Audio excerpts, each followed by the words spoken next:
అందరికీ నమస్కారం. 10వ తరగతి ఇప్పుడు ఏదైతే 10వ తరగతి విద్యార్థులు ఏదైతే పరీక్షలు రాస్తూ ఉన్నారో వాళ్ళ తల్లిదండ్రులకు మా టాప్ నెక్స్ట్ పక్షాన చిన్న రిక్వెస్ట్, విజ్ఞప్తి, గమనిక, హెచ్చరిక. ఎవరైతే 10వ తరగతి పరీక్షలు రాస్తూ ఉన్నారో వాళ్ళ తల్లిదండ్రులకు అందరూ మరొకసారి ఈ వీడియోని పూర్తిగా చూడండి. మీ పిల్లలు 10వ తరగతి అయిపోగానే ఇంటర్ అడ్మిషన్స్ కోసం భువనగిరి నుంచి వెళ్ళి కొన్ని కాలేజీలు మీ ఇంటికి వచ్చి ఎలక్షన్ టైంలో ఓటర్ల దగ్గరికి రాజకీయ నాయకులు ఏ విధంగా వస్తారో ఆ విధంగా మీ దగ్గరికి మీ పిల్లల్ని మా కళాశాలలో చేర్పియండి, ఫ్రీ ఎడ్యుకేషన్, ఎలాంటి డబ్బులు లేకుండా మేము చదువు చెప్తాం అని చెప్పి మీ ఇంటికి వస్తాం.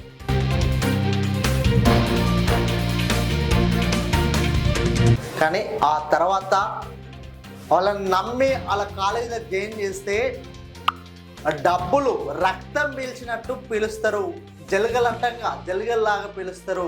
డబ్బులు పేదల విద్యార్థులను, బలహీన మధ్యతరగతి కుటుంబాలకు సంబంధించిన విద్యార్థులను ట్రాప్ చేసి ఇలా ఒలలో వేసుకొని ఫ్రీ ఎడ్యుకేషన్ అని చెప్పి భువనగిరి తీసుకొస్తారు. ఎట్లా తీసుకొస్తారు అనేది ఒకసారి చూసే ప్రయత్నం చేద్దాం.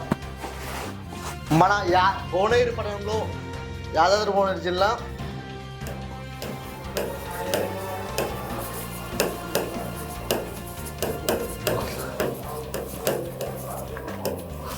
భువనగిరి పట్టణంలో ఉన్న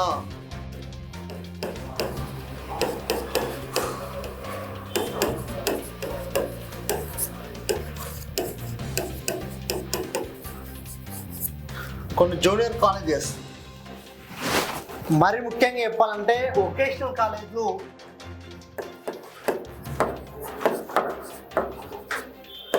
వొకేషనల్ సంబంధించిన కాలేజీకి సంబంధించిన యజమాన్యం మీ దగ్గరికి వచ్చి 10వ తరగతి అయిపోగానే ఇంటర్మీడియట్లో ఎడ్యుకేషన్లో వొకేషనల్ జాయిన్ చేపిస్తే 2 సంవత్సరాలలోనే జాబ్ వస్తుంది, డాక్టర్ అవుతాడు, బ్యాంక్లో జాబ్ చేస్తాడు, ఏ బయట తీసుకుంటే ఎమ్మెల్టీ తీసుకుంటే టెస్ట్ చేస్తాడు, ఎంపీఎస్సీ తీసుకుంటే నర్స్ అవుతుంది, ఈటీ తీసుకుంటే లైన్మెన్ అవుతాడు అని చెప్పి మోసపూరితమైన ఆలోచనలు కలిగించి వాళ్ళ కాలేజీలో జాయిన్ చేసుకొని స్కాలర్షిప్ల మీద ఎడ్యుకేషన్ చెప్తామని చెప్పి ఆ తర్వాత ఒక్కొక్క విద్యార్థి నుంచి వెళ్ళి సంవత్సరానికి 20 నుంచి 25,000 రూపాయలు, 20 నుంచి 25,000 రూపాయలు ఈ కాలేజ్ యజమానులు వసూలు చేస్తున్నాయి. మీ ఇంటి దగ్గరికి ఏ కాలేజీకి సంబంధించిన వ్యక్తులు వచ్చినా ఒకటే చెప్పండి, మేము వస్తాం, మీ కాలేజీ చూస్తాం, నచ్చితే అక్కడ జాయిన్ చేస్తాం, కానీ మా ఇంటికి వచ్చి ఇది అని చెప్పాల్సిన అవసరం లేదు సార్.